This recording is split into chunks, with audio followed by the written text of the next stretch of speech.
A continuación tenemos a la expositora Zaida Chávez. Ella es de la Universidad Católica Santo Toribio de Mogrovejo. Ella es docente. El grado que ella ostenta es de doctor. Y por favor pedimos que suba al escenario. Un fuerte aplauso para ella, por favor.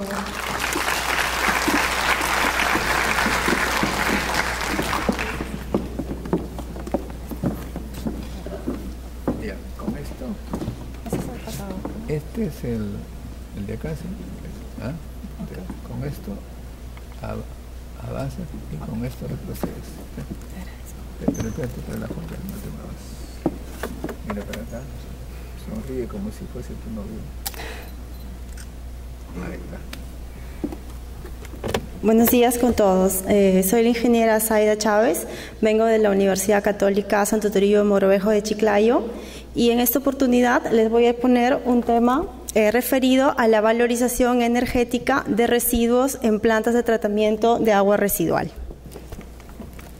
Este trabajo se ha hecho también en colaboración con el Centro de Investigación de la Universidad de Génova y de la Universidad de Nevada en Estados Unidos.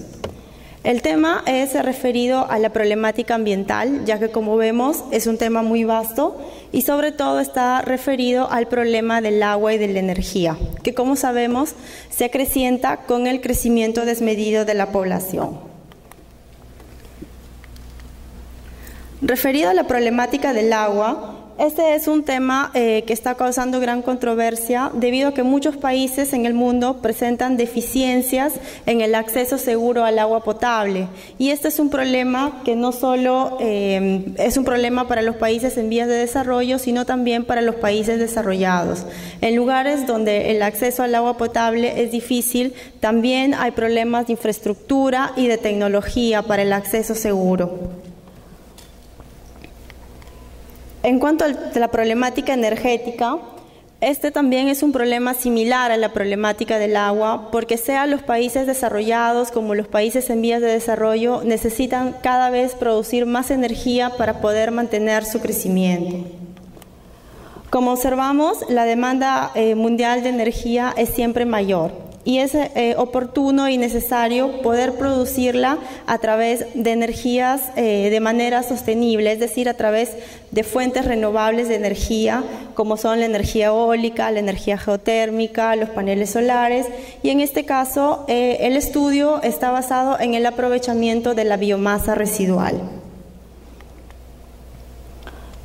Ante estos problemas, entonces, como decía, es necesario buscar alternativas de solución y esas alternativas deben estar referidas a un uso más eficiente de los recursos hídricos y también a la búsqueda de nuevas formas o alternativas para la generación de energía, ¿no? Y como es el objeto de nuestro estudio, se centra en la biomasa residual.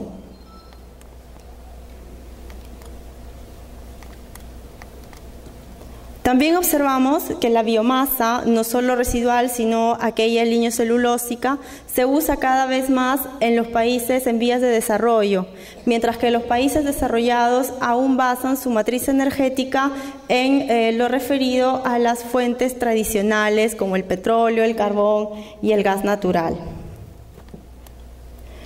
Un tema importante también es el tema de la educación para el desarrollo sostenible, pues es importante crear una conciencia referida no solo al crecimiento económico, sino también al crecimiento social y ambiental. Entonces, el objeto de nuestro estudio es justamente el de valorizar la biomasa residual, aquella que proviene de las plantas depuradoras de aguas residuales. En nuestro país hay un problema creciente referido a un problema sanitario de tratamiento de aguas residuales. En este caso, los lodos de depuradora es la biomasa que resulta del tratamiento de estas aguas residuales que se puede hacer a través de diferentes medios o de diferentes tipos de tratamiento. Lo que nosotros proponemos es la gasificación de los lodos de depuradora una vez secados para la consecuente generación de energía. De este modo estaríamos entrando en lo que son las exigencias o los parámetros de la producción de energía limpia y del desarrollo sostenible.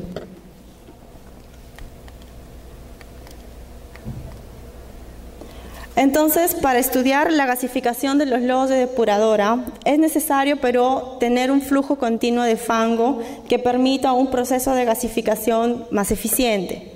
Este proceso, pero, no puede ser garantizado siempre que se tenga un tipo de tratamiento no continuo. A esto me refiero, por ejemplo, a que en muchas regiones o en muchas ciudades del Perú se usan plantas de tratamiento en base a lagunas de estabilización. Un ejemplo claro es el que tenemos en la ciudad de Chiclayo, donde las aguas residuales se tratan a partir de lagunas de estabilización, que descargan sus lodos cada 2 o cada 4 años. Por lo tanto, un sistema de este tipo no podría asegurarnos la gasificación eficiente de la biomasa residual. Entonces es necesario reproyectar el sistema. Para reproyectar el sistema debemos pensar en un tratamiento, por ejemplo, a base de reactores UASB o un tipo de tratamiento biológico, el cual permite tener una descarga continua de lodo para poder hacer sucesivos procesos de tratamiento. Entonces lo que se propuso era hipotizar una planta de tratamiento en la cual el sistema de pretratamiento sería un poco diferente al que presenta una planta convencional. Tendríamos, por ejemplo,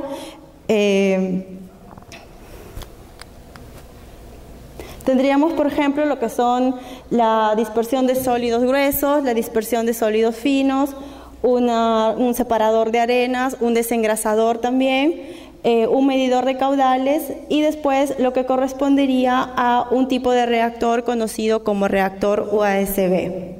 Estos reactores, pero, necesitan un sistema de post-tratamiento a los cuales las lagunas de estabilización podría ser una alternativa óptima y la consecuente eliminación del agua tratada con menor carga contaminante, sea a cualquier cuerpo de agua cercano o también para la práctica actual, que son aquellas de irrigación agrícola.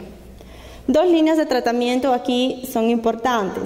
El biogás, que es el resultado de la digestión anaeróbica, que puede generar energía eléctrica en una máquina a combustión, y el fango.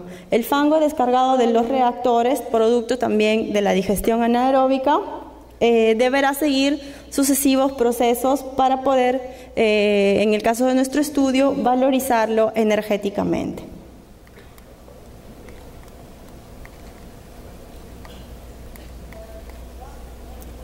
¿Cuáles son las ventajas de esta propuesta, sobre todo referido a la parte de los reactores UASB?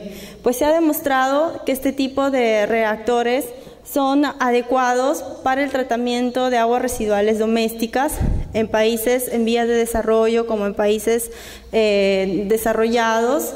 El tiempo de retención hidráulico es menor, hay una aceptable generación de fango, elimina problemas de olores y, sobre todo, es una alternativa de construcción simple, de bajo costo y adaptable a condiciones tropicales como es en nuestro país. Ahora, una vez descargado el fango, es necesario un pretratamiento. Si bien sabemos, el fango descargado directamente de una planta de tratamiento de agua residual presenta un contenido de humedad muy amplio. Este oscila alrededor del 95%. Entonces es necesario reducir la cantidad de agua presente en el fango. Esta reducción de manera usual se puede hacer a través de deshidratación mecánica. Sin embargo, de la misma manera, un proceso de deshidratación mecánica no elimina la cantidad de agua necesaria para poder someter el fango a un proceso de gasificación. Es por ello que una aplicación innovadora es aquella de secar el fango a través de procesos de secado térmico, es decir, con inyección de calor o inyección de aire caliente, y en el cual el contenido final de humedad en el fango es alrededor del 15%. Entonces, con estas nuevas características ya es posible pensar en un proceso de gasificación eficiente. De cualquier modo, es importante eliminar el agua del fango, principalmente porque presenta alternativas convenientes para su tratamiento, su posterior almacenamiento y hasta para su eliminación, porque reduce el volumen, y al reducir el volumen entonces se reducen principalmente los costos de transporte, almacenamiento y eliminación. También una alternativa actual es aquella del uso de disolventes para producir biodiesel a partir del fango. Nuestro trabajo, pero, se ha centrado en la valorización energética. Esto quiere decir que la reducción del volumen de agua es importante porque mientras más seco esté el fango, mayor será el poder calorífico de este. Para poder verificar la reducción del volumen de agua en el fango, se ha seguido un proceso experimental de secado, el cual ha consistido en una esterilización previa del fango puesto en probetas para de este modo inactivar la acción metanogénica de las bacterias. Posteriormente se ha sometido estas probetas a un secado en un horno alrededor de 50 grados Celsius de temperatura de manera uniforme, y se ha procedido a monitorear la variación del contenido de agua según el esquema que se presenta, ¿no? Donde hemos tratado de representar en una capa de fango a diferentes puntos cómo variaría, al ser sometido al calor, el contenido de humedad dentro de esto. Los resultados han sido comparados también a través de simuladores.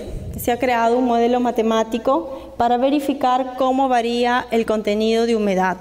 Entonces se ha visto que para los resultados experimentales, el detalle era que había un tiempo de secado muy elevado, alrededor de 190 horas, 140 horas. Entonces este no era un sistema eficiente de secado, ¿no? Por lo cual se cambió un proceso más eficiente, y este proceso estaba compuesto a partir de someter el fango a un secador al lecho fluidizado. En el esquema que se presenta en la imagen, presentaba una inyección de aire, lo cual producía una mezcla en el lecho fluidizado y hacía que se elimine la cantidad de agua. En este tipo de secado sí se obtuvo un tiempo reducido de exposición, ¿no? Alrededor de, por ejemplo, 3.000 segundos para someter al fango a un proceso de secado a temperatura de 50 grados, o en el defecto 80 grados, 70 grados Celsius, pero siempre con un tiempo mucho menor, lo cual ya era un poco más eficiente para lo que nosotros queríamos conseguir, ¿no? En este caso, el contenido de humedad final oscilaba alrededor del 15 al 10%. Entonces, con estas nuevas características ya era posible modelar la valorización energética del fango a través del proceso de gasificación. Para entender qué cosa es la gasificación es un proceso termoquímico a elevada temperatura, del cual resulta un gas llamado syngas, que es un gas altamente rico en hidrógeno y puede ser utilizado para la generación de energía.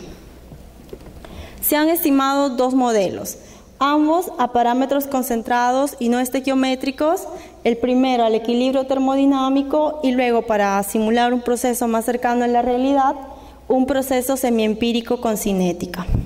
De igual modo, dos condiciones de energía, un reactor isotermo y un reactor adiabático. Este proceso se ha simulado en Aspenplus y tuvo los siguientes supuestos: que estaba el estado estacionario, que se conoce el flujo másico de ingreso de los elementos al gasificador, la temperatura de la biomasa y del agente oxidante, la temperatura uniforme del proceso y las pérdidas de carga despreciables.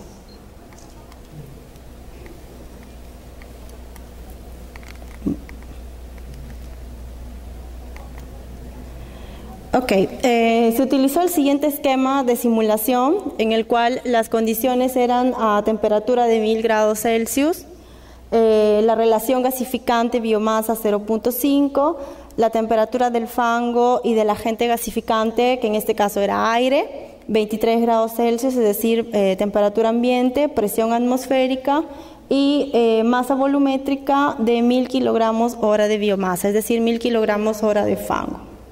Las características del fango se presentan en la primera tabla. Es importante recalcar el contenido de humedad inicial, que era el 25%.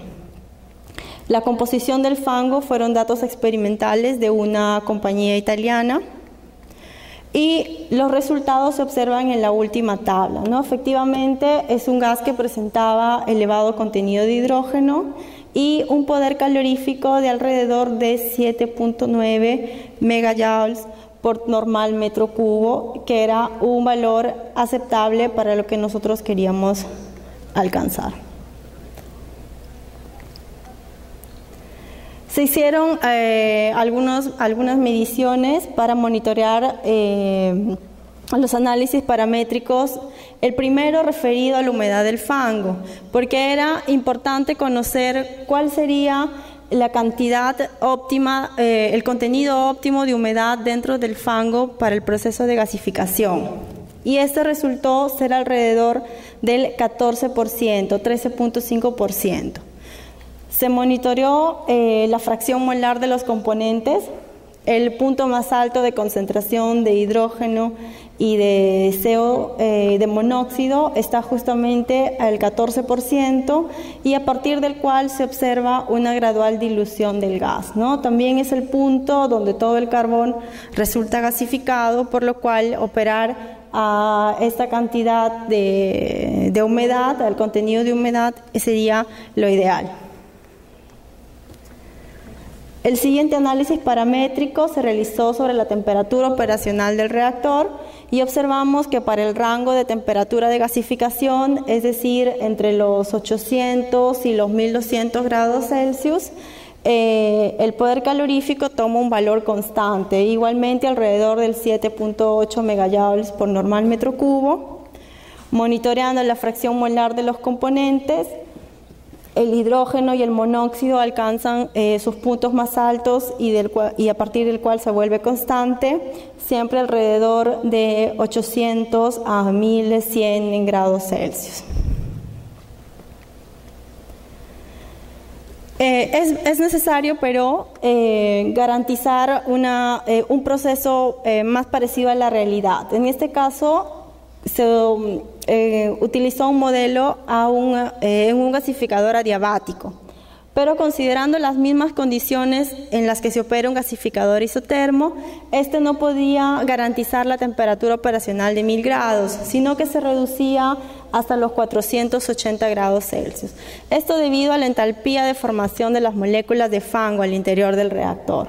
Por lo tanto, se estudió una posible contribución de calor del externo, y esta contribución podía provenir incrementando la temperatura del aire, es decir, del agente gasificante. Se evaluó la recuperación del calor de los gases de escape y se pudo comprobar que se podía inyectar aire a una temperatura de 450, ¿no? Entonces, esto ya garantizaba que el reactor opere a 1000 grados centígrados. La imagen muestra cómo, al incrementar la temperatura del oxidante, es decir, del aire, para favorecer la gasificación, incrementa el poder calorífico del syngas obtenido, pero se reduce, y que es también ideal, reducir la cantidad de aire inyectado al gasificador. En este caso se obtiene un valor de 4.47 megajoules por normal metro cubo del poder calorífico del syngas obtenido. Es necesario, pero también simular los parámetros cinéticos. En este caso, la cinética será asumida porque el 15% del carbón no será gasificado y entonces se presenta como un material inerte. Las nuevas condiciones de operación son que el aire o el agente oxidante ingresa a 450 grados Celsius, la presión es siempre atmosférica, hay un 15% de inertes, y para este caso la cantidad de agua en el fango, o el contenido de agua en el fango, es alrededor del 14%. Aquí también es importante considerar, pero la energía para el calentamiento de los materiales inertes, que es parte de la cinética, y la entalpía de formación del fango. Con estas nuevas características se encuentra ya una nueva composición del syngas, y esta vez presenta un poder calorífico ligeramente menor al conseguido en un reactor adiabático, que es de 4.24 megajoules por normal metro cubo. Este valor, pero, fue confrontado con otros valores de plantas alrededor del mundo a escala piloto, a escala de laboratorio, y se observa que en otras partes el syngas del fango residual gasificado alcanza un valor en un rango de 2 a 7 megajoules por normal metro cubo. Por lo tanto, eso nos da un indicador que la cantidad de PCI conseguido por nosotros sí era una temperatura, sí era un valor aceptable.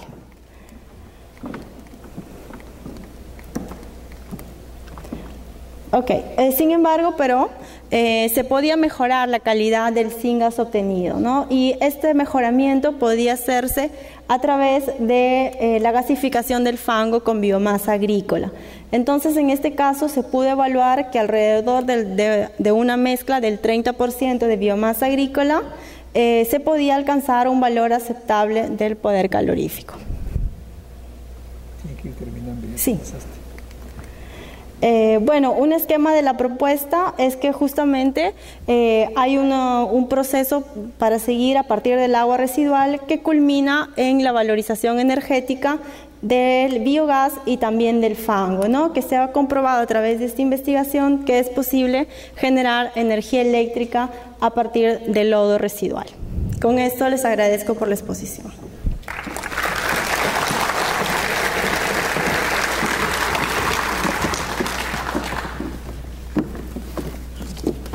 Bueno, agradecemos la exposición de Zaida Chávez y invitamos a la señorita Romero para que le entregue su certificado